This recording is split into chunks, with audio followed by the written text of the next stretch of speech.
ಆತ್ಮೀಯ ವಿದ್ಯಾರ್ಥಿಗಳೇ, ಇಂದಿನ ಇತಿಹಾಸ ತರಗತಿಗೆ ತಮಗೆಲ್ಲ ಸ್ವಾಗತ. ನಾವು ಕಳೆದ ತರಗತಿಯಿಂದ ಸಿಂಧೂ ನದಿ ನಾಗರಿಕತೆ ಬಗ್ಗೆ ಅಧ್ಯಯನ ಮಾಡ್ತಾ ಇದ್ದೇವೆ. ಇಂದಿನ ತರಗತಿಯಲ್ಲಿ ನಾವು ಹರಪ್ಪ ಮತ್ತು ಮೊಹೆಂಜೊದಾರೋ ನಗರಗಳ ಬಗ್ಗೆ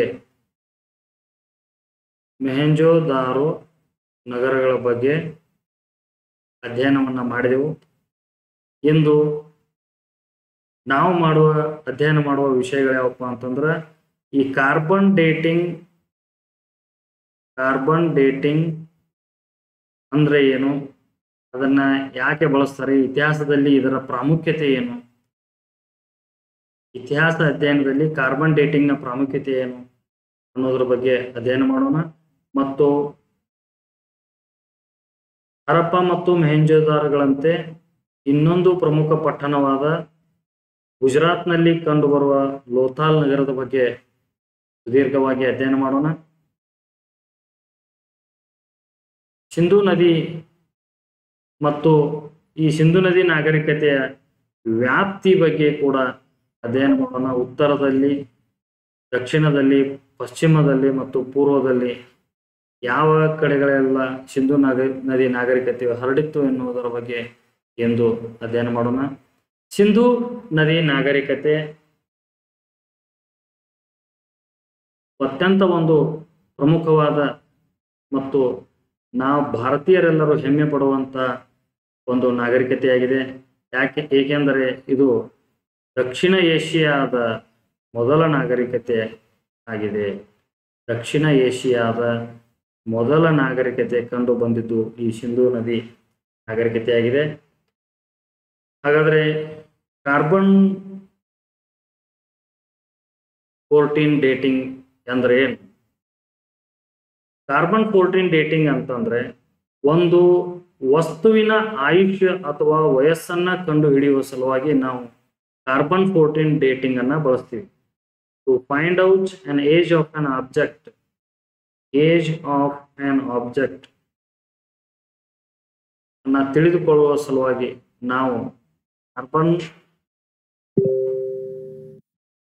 14 ಡೇಟಿಂಗ್ ಅನ್ನ ಬಳಸ್ತೀವಿ. ಇದಕ್ಕೆ ಇನ್ನೊಂದು ಹೆಸರು ರೇಡಿಯೋ ಕಾರ್ಬನ್ ಡೇಟಿಂಗ್ ಅಂತ ಕರೀತಾರೆ. ರೇಡಿಯೋ ಕಾರ್ಬನ್ ಡೇಟಿಂಗ್ ಅಂತ ಕರೀತಾರೆ. ಇದರ ಇನ್ನೊಂದು ಹೆಸರು. ಇದನ್ನ ಮೊದಲ ಬಾರಿಗೆ ಪ್ರತಿಪಾದನೆ ಮಾಡಿದವರು ಯಾರು ಅಂತಂದ್ರೆ ವಿಲ್ಲಾರ್ಡ್ ಎಸ್ ಲಿಪಿ. ಇವರು ಅಮೇರಿಕಾ ದೇಶದ ಒಬ್ಬ ವಿಜ್ಞಾನಿಯಾಗಿದ್ರು. ಅಮೇರಿಕಾ ದೇಶದ ಒಬ್ಬ ವಿಜ್ಞಾನಿ ವಿಲ್ಲಾರ್ಡ್ ಎಫ್ ಲಿಪಿ ಅಂತಕ್ಕಂಥವ್ರು ಈ ರೇಡಿಯೋ ಕಾರ್ಬನ್ ಡೇಟಿಂಗ್ ಅಥವಾ ಕಾರ್ಬನ್ 14 ಡೇಟಿಂಗ್ ಅನ್ನ ಮೊದಲ ಬಾರಿಗೆ ಬಳಸ್ತಾರೆ. ಈ ಕಾರ್ಬನ್ 14 ಡೇಟಿಂಗ್ ನ ಸಹಾಯದಿಂದ ಒಂದು ವಸ್ತುವಿನ ವಯಸ್ಸು 500ರಿಂದ ಸುಮಾರು 50,000 ವರ್ಷದವರೆಗೆ ಇರುವ ಕುರಿತು ನಾವು ಕಂಡು ಹಿಡಿಯಬಹುದಾಗಿದೆ. ಒಂದು ವಸ್ತುವಿನ ವಯಸ್ಸು ಸುಮಾರು 500ರಿಂದ 50,000 ವರ್ಷಗಳವರೆಗೆ ಇರುವುದನ್ನು ನಾವು ಪತ್ತೆ ಹಚ್ಚಬಹುದಾಗಿದೆ. ಆದರೆ ಸಿಂಧೂ ನದಿ ನಾಗರಿಕತೆಯ ವ್ಯಾಪ್ತಿ ಎಲ್ಲಿಂದ ಎಲ್ಲಿಯವರೆಗೆ ಹರಡಿತ್ತು ಅಂತ ನೋಡೋಣ. ಒಂದು, ಉತ್ತರದಲ್ಲಿ ಜಮ್ಮು ಕಾಶ್ಮೀರಿನ ಜಮ್ಮು ಕಾಶ್ಮೀರದ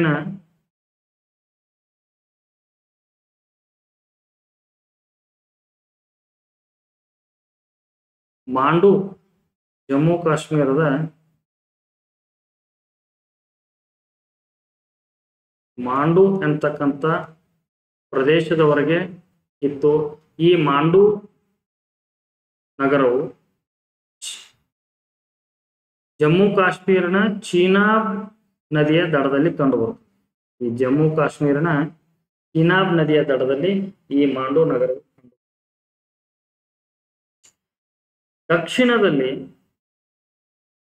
ದಕ್ಷಿಣದಲ್ಲಿ ಮಹಾರಾಷ್ಟ್ರದ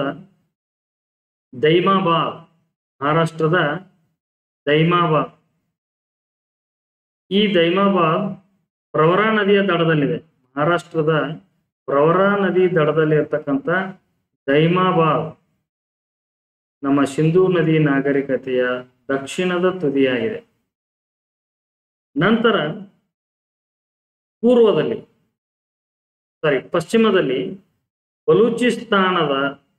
ಬಲೂಚಿಸ್ತಾನ ಪ್ರದೇಶದ ದಶ್ ನದಿ ದಡದಲ್ಲಿರ್ತಕ್ಕಂಥ ಬಲೂಚಿಸ್ತಾನದ ದಶ್ ನದಿ ದಡದಲ್ಲಿರ್ತಕ್ಕಂಥ ಸೂಕ್ತ ಜಂಡಾರ್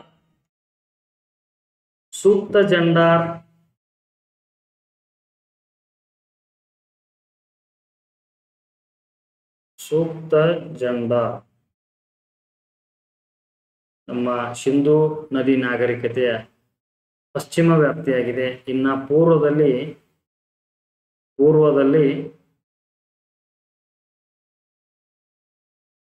ಉತ್ತರ ಪ್ರದೇಶದ ಹಿಂದೋನ್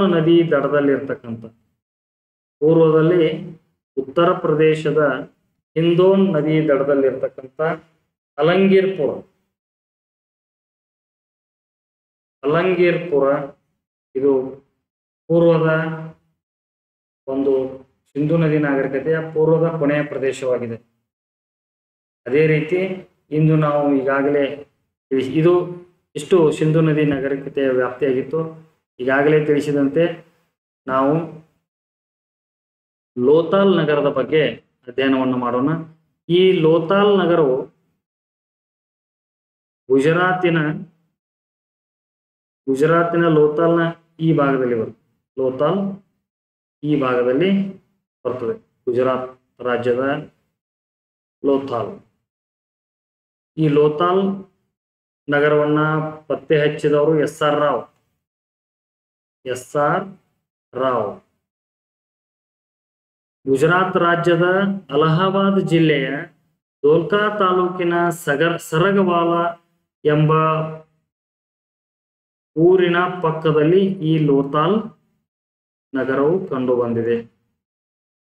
ಲೋಥಾಲ್ ಈ ಆಧುನಿಕ ಗುಜರಾತ್ ರಾಜ್ಯದ ಅಲಹಾಬಾದ್ ಜಿಲ್ಲೆಯ ದೋಲ್ಕಾ ತಾಲೂಕಿನ ಸರಗವಾಲ್ ಎಂಬಲ್ಲಿ ಲೋಥಾಲ್ ನಗರವು ಪತ್ತೆಯಾಗಿದೆ. ಇದನ್ನ ಪತ್ತೆ ಹಚ್ಚಿದವರು ಎಸ್.ಆರ್. ರಾವ್. ಇವರು ಭಾರತದ ಪುರಾತತ್ವ ಶಾಸ್ತ್ರಜ್ಞರು.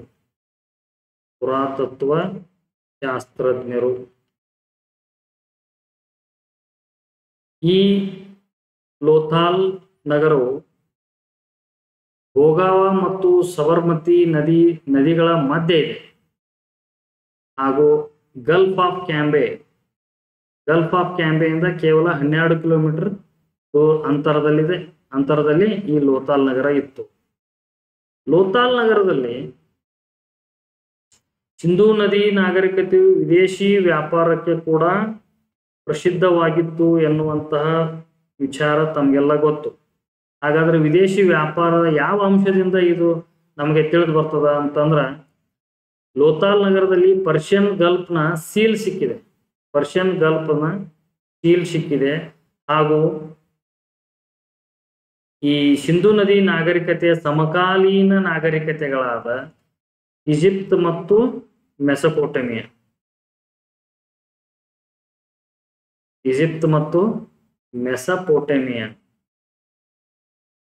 ಇವು ಸಿಂಧೂ ನದಿ ನಾಗರಿಕತೆಯ ಸಮಕಾಲೀನ ನಾಗರಿಕತೆಗಳು. ಈ ಮೆಸೊಪೊಟೇಮಿಯಾ ನಾಗರಿಕತೆಯ ಮೆಸೊಪೊಟೇಮಿಯಾ ನಗರದ ಒಂದು ನಾಣ್ಯ ಈ ಲೋಥಾಲ್ ನಗರದಲ್ಲಿ ದೊರೆತಿದ್ದರಿಂದ ನಾವು ಸಿಂಧೂ ನದಿ ನಾಗರಿಕತೆಯು ವಿದೇಶಿ ವ್ಯಾಪಾರಕ್ಕೆ ಕೂಡ ಪ್ರಸಿದ್ಧವಾಗಿತ್ತು ಅಂತಕ್ಕಂಥ ವಿಚಾರವನ್ನ ತಿಳಿದುಕೊಳ್ಳಬಹುದು. ಈ ಲೋಥಾಲ್ ನಗರವು ಉಬ್ಬರವಿಳಿತವಿರುವ ಏಕೈಕ ನಗರವಾಗಿದೆ. ಸಿಂಧೂ ನದಿ ನಾಗರಿಕತೆಯಲ್ಲಿ ಸುಮಾರು 100 ನಗರಗಳು ಕಂಡು ಬರ್ತವೆ. ಇವುಗಳಲ್ಲಿ ಉಬ್ಬರವಿಳಿತ ಇರುವ ಏಕೈಕ ನಗರ ಯಾವುದು ಅಂತಂದ್ರೆ ಅದು ಲೋಥಾಲ್ ನಗರ, ಲೋಥಾಲ್ ಪಟ್ಟಣ.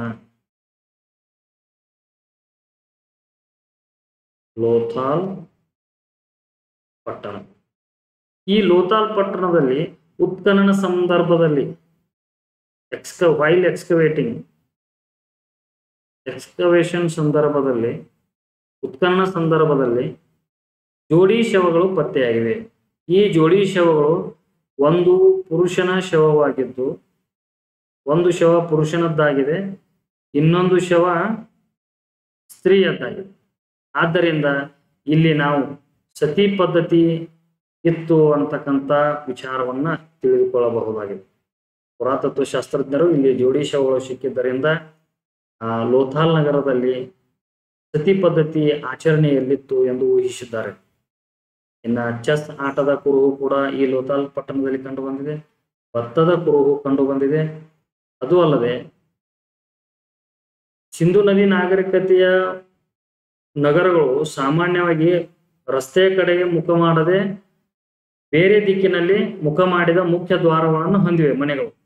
ಆದರೆ ಲೋಥಾಲ್ ನಗರದಲ್ಲಿ ಮಾತ್ರ ಮುಖ್ಯ ದ್ವಾರಕ್ಕೆ ಮುಖ ಮಾಡಿ ಮನೆಗಳ ಪ್ರವೇಶ ದ್ವಾರಗಳು ಇರುವುದು ಕಂಡು ಬಂದಿದೆ. ಹೀಗೆ ಕಂಡು ಬಂದ ಏಕೈಕ ನಗರ ಯಾವುದಾಗಿದೆ ಅಂತಂದ್ರೆ ಅದು ಲೋಥಾಲ್ ನಗರವಾಗಿದೆ. ಮುಖ್ಯ ದ್ವಾರಕ್ಕೆ ಮುಖ ಮಾಡಿ ಪ್ರವೇಶ ದ್ವಾರ ಹೊಂದಿರುವಂತಹ ಮನೆಗಳು ಕಂಡು ಬಂದ ಏಕೈಕ ನಗರ ಯಾವುದು ಅಂದ್ರೆ ಅದು ಲೋಥಾಲ್. ಇನ್ನು ಜೇಡಿ ಮಣ್ಣಿನಿಂದ ತಯಾರಿಸಿದ ಹಡಗೊಂದು ಇಲ್ಲಿ ಪತ್ತೆಯಾಗಿದೆ. ಆಮೇಲೆ ಇನ್ನೊಂದು ಆಸಕ್ತಿದಾಯಕ ವಿಚಾರ ಏನಪ್ಪಾ ಅಂತಂದ್ರ ಪಂಚತಂತ್ರ ಕಥೆಯಲ್ಲಿ ಬರುವ ಕುತಂತ್ರ ನರಿಯನ್ನು ಹೋಲುವ ಚಿತ್ರ ಕೂಡ ಈ ಲೋಥಾಲ್ ನಗರದಲ್ಲಿ ಕಂಡು ಬಂದಿದೆ. ಇಷ್ಟು ಈ ಲೋಥಾಲ್ ನಗರದ ಕುರಿತು ವಿಚಾರಗಳಿವೆ. ಇನ್ನು ಮುಂದಿನ ತರಗತಿಯಲ್ಲಿ ಮತ್ತೊಂದು ನಗರದ ಬಗ್ಗೆ ಅಧ್ಯಯನ ಮಾಡೋಣ. ಧನ್ಯವಾದಗಳು.